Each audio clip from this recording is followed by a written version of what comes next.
Hi, I'm Amanda Beard, 7-time medalist. I get my Aquasphere gear at swimoutlet.com, the web's most popular swim shop. Check them out today.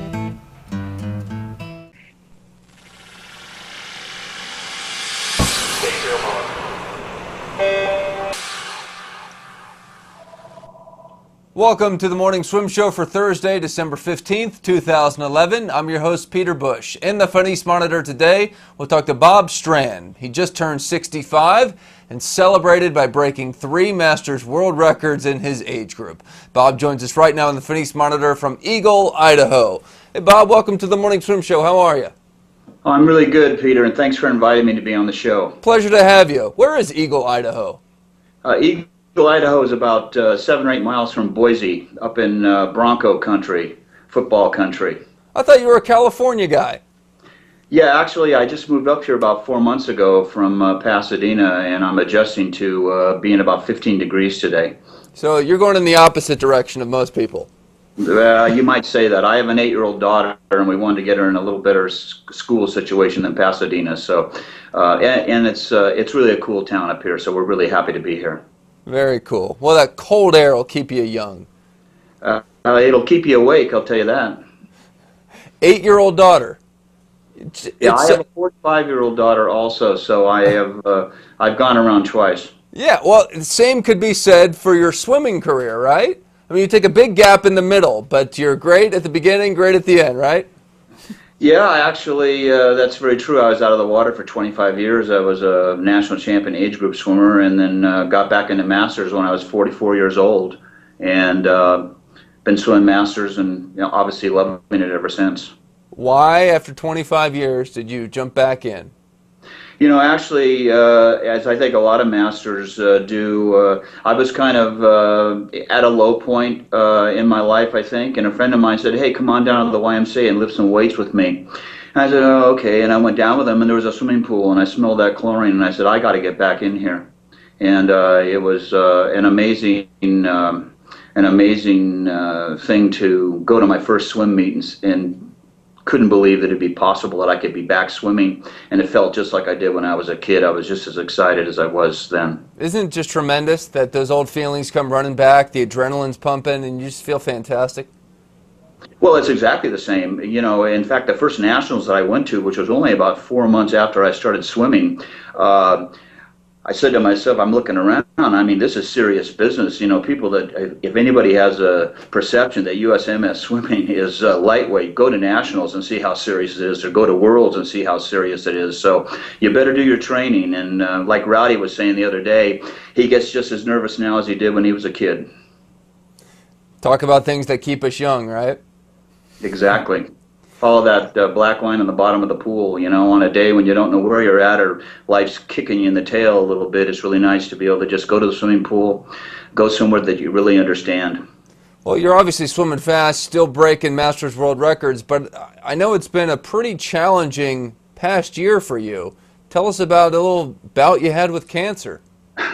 Well, I think like a lot of athletes, I think we all think that we're kind of indestructible and that we can overcome anything and we can power over anything. And I had gone for my yearly checkup, which everybody should have, and I got my blood work to take to the blood people, and I let it sit on my desk for 3 months before I even took it in. And I had an elevated PSA count, which is a prostate antigen count that indicates that there could be some kind of problems. And mine was high enough that my personal doctor recommended that I go see a cancer doctor, which I did.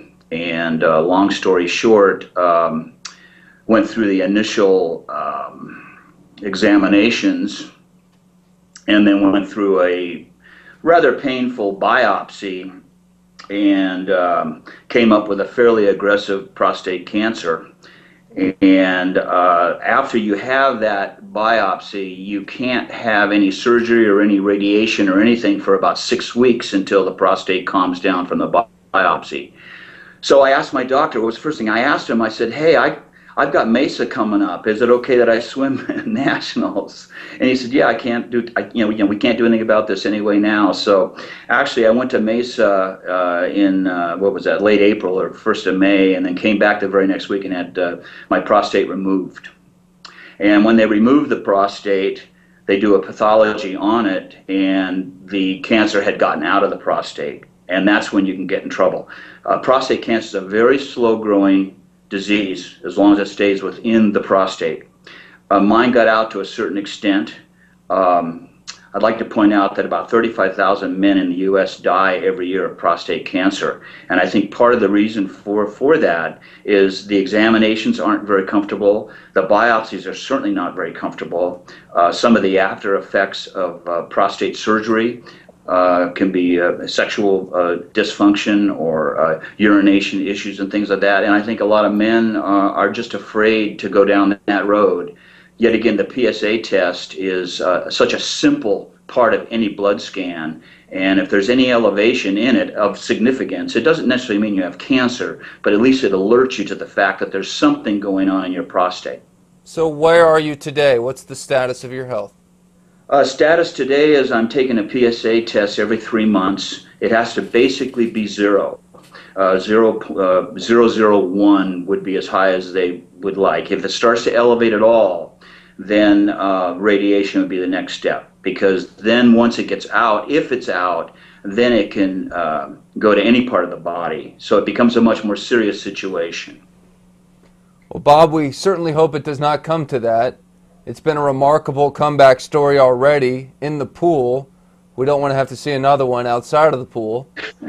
But, you know, I mean, it's showing the perseverance and grit that's probably making you the great swimmer that you are. Well, I appreciate that. I had just a couple of months of training. I was out of the water for about 3.5 months, and Long Beach was a lot of fun. Once again, I realized that I need to swim meets. I wasn't that sharp down there personally. I always want to do better, and I think there's better swims coming. So, you know, I'm just going to be training and hoping for good things. Bob, good luck with this second chance that you've been given. I know you're making the best of it, and thank you very much for helping us kind of spread the awareness about men and making sure they get that prostate checked. Well, thank you, Peter. I really appreciate Swimming World inviting me on. All right, that's Bob Strand joining us in the Finis Monitor today from Idaho, and that is it for today's show. I'm Peter Bush, reminding you to keep your head down at the finish.